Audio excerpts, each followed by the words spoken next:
welcome to episode 16 of Talent Hub TV. We're here with Anna Loughnan from Wellington in New Zealand.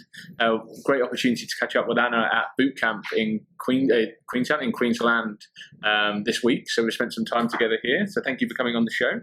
No worries. You had a good week? It's been an awesome week. Yeah, it's been really, really good, hey? Really full on, but very rewarding. Yeah, sure. Definitely. So lots of people will know who you are. Lots of our followers will have heard of you before, but for anyone that hasn't, who are you? What's your story before Salesforce, I guess? Sure. So so I'm based in Wellington, New Zealand, as you said, and so I've been around in the Salesforce ecosystem now for about 12 years, so it's quite a long time, so it's almost hard to remember what life was like before then. But I did have a bit of a background in the tech industry. Sure. So way back, I had quite a long career break because I was at home with my children. Sure. So I was not quite 100% out of the workforce, but I wasn't really heavily, working. Yeah. So I was at home for about 12 years, and then prior to that, I'd actually been, I didn't even call it a developer in those days, it was a programmer. Sure. So I do actually have a background in the sort of the tech side of it. So what were you programming? COBOL. Okay. That was, it's pretty old language. Sure. But, old and solid. Yeah, for sure. So I'm hoping that is going to be good background when I do go on and do some of the more developer side of the Salesforce service later on. Sure. So how did you, took some time out, then found your way into the Salesforce ecosystem? When you, that was coming in fresh, like you hadn't at that stage done any Salesforce work when you came back into a full-time role? Yes, that's correct. I got somebody needed an extra resource on an implementation transformation project, and it was somebody I had connections with, and so she sort of sold me and convinced them to take a chance on me, and so Salesforce was the one of the big platforms that was being implemented. Yeah. And so they started it off with an in-house Salesforce admin training. Sure. And so they were just throwing people at it because they paid for it anyway. Yeah. And so that was my foot in the door, basically. Okay. And then how many years now in the Salesforce space? About 12. 12 years. And what kind of roles have you played over that period of time? Well, now that's really interesting. Whether you talk about roles or whether you talk about job titles. Yeah. And I know you blog about this as well, right? Yeah. So most recently I've been working effectively as a sole admin. And the role that I was in before now, a sole admin for quite a number of years. And effectively, if you're a sole admin, you're not just an admin. Sure. And different companies call it different things. Yeah. I mean, effectively, I was managing the entire CRM. Sure. So when you're a sole resource, you need to know about everything. And in my current role, I moved to a new company just over a year ago, and so my title now is Customer Success Manager. And so it's a small tech company, but I work with a number of companies that we're affiliated with through a larger corporation. Sure. And so I'm providing a lot of advice about Salesforce. Yeah. So that's really pulling on all the knowledge that I've built up over the years. Actually, the job description was acquired from the Salesforce description of a customer success manager as well. So, sure. So I'm certainly encouraged to stay on top of everything that's happening in the Salesforce world, including new features, and the new releases and so on and so forth. Sure. So you've always you've been quite functional up until this point? Yes, pretty much. What has been interesting, though, is being on the boot camp this week. I've been on the application architect track, and so there's all this talk going on in there, and I'm like, I'm doing all of that. Yeah. I'm actually involved in a lot of the decisions that we're talking about, so that I've been functioning as an application architect. Sure, so it's been an eye-opener. It has. I guess it's validated everything that I've been doing. Yeah, sure. And that you mentioned about the blogs that I've written in the past. I do think the job title is an aspect, but really it's going a level deeper and what am I doing day to day? What actually makes up that job title? That's the important thing. So yeah, I guess your role has been architecture and things like that as well, not just admin or customer success. You're a big fan of Trailhead. I know. I think you're a 4-time Ranger now. That's right. So what keeps you motivated just to keep smashing through those badges and staying on top of that? Well, there's a couple of things. What I found really useful to keep going is setting goals publicly. Yeah. Twitter is quite a good place for that. Mm-hmm. And so for example, I decided that last year I wanted to get up to 300 before Dreamforce, and so I sort of announced that publicly. And then once you've said something, it's kind of like a stake in the ground, and so you work towards that. Sure. So that's really helped. Something else that I found really, in fact, life-changing that happened this year was a campaign by Ladies Be Architects that I'm sure you've heard about. Yeah. And they did 100 Days of Trailhead, which started on the 1st of January. So that, for me, that turned everything on its head, because it was no longer about a badge a day. It was about time every day. Sure.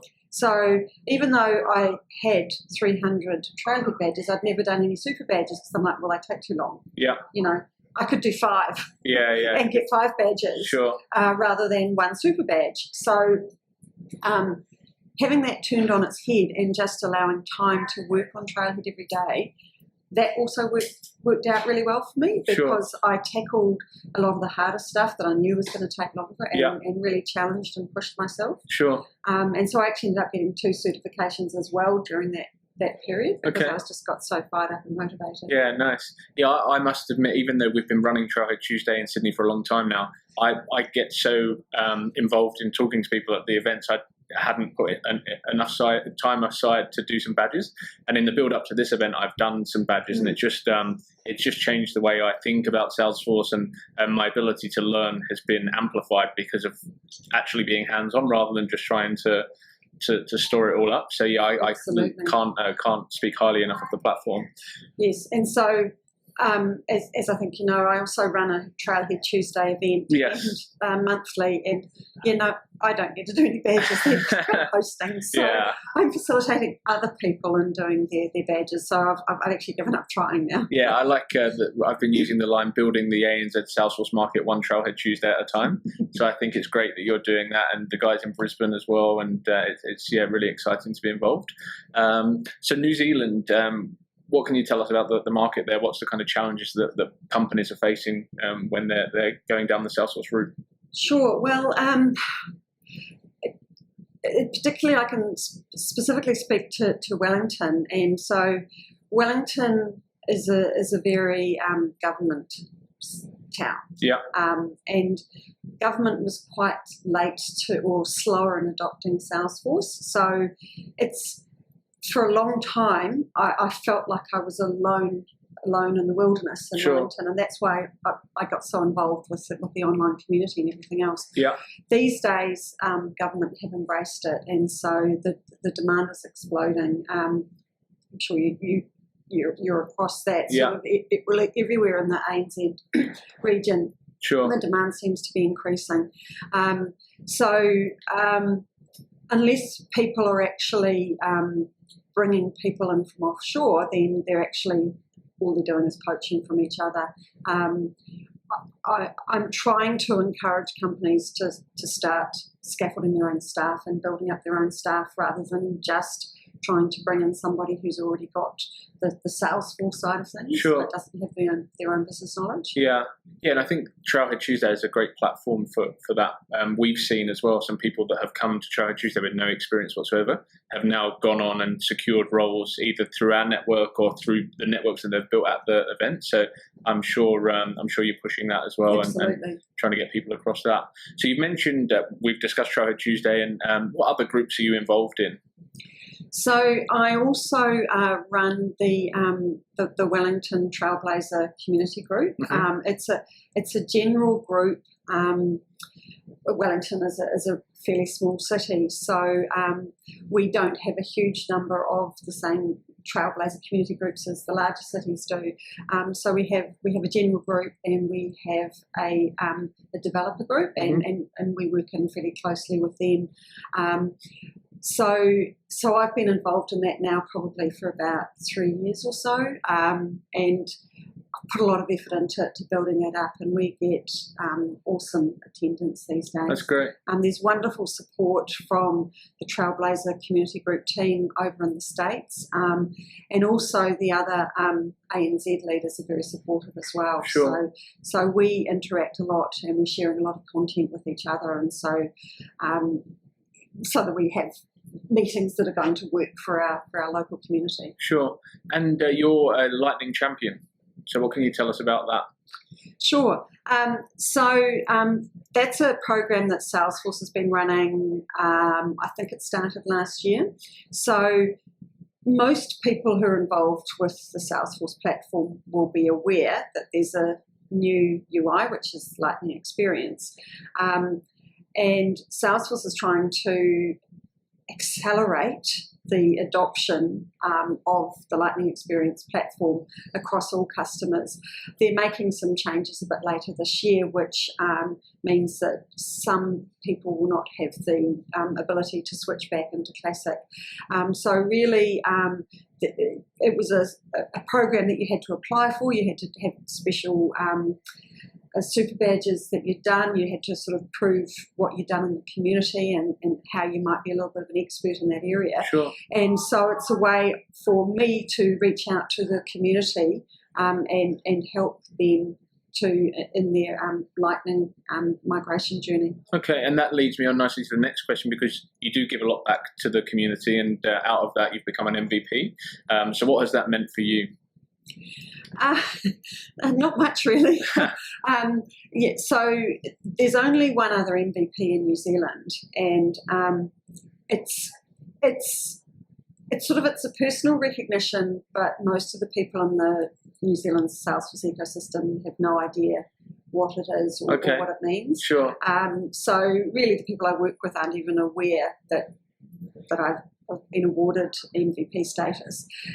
Where it is more significant is sort of at sort of Salesforce gatherings, like, so for example here at boot camp, I can connect with the other MVPs that are here, and you get a little bit of special treatment if you go to Dreamforce and things like that. Sure.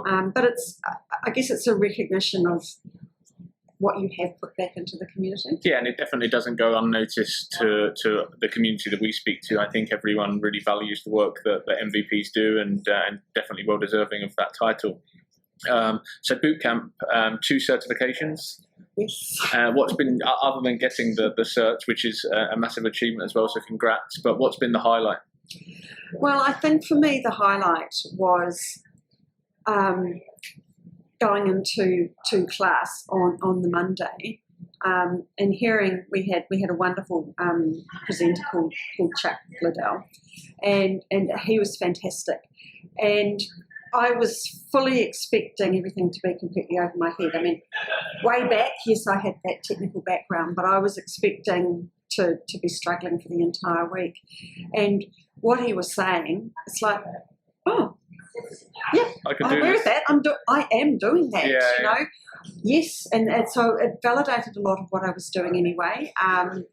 It was awesome to see that I reckon there are about 40% women, females on the application architect track, so that was awesome. So I'm quite used to being a lone female and sort of in tech. But that's great to see.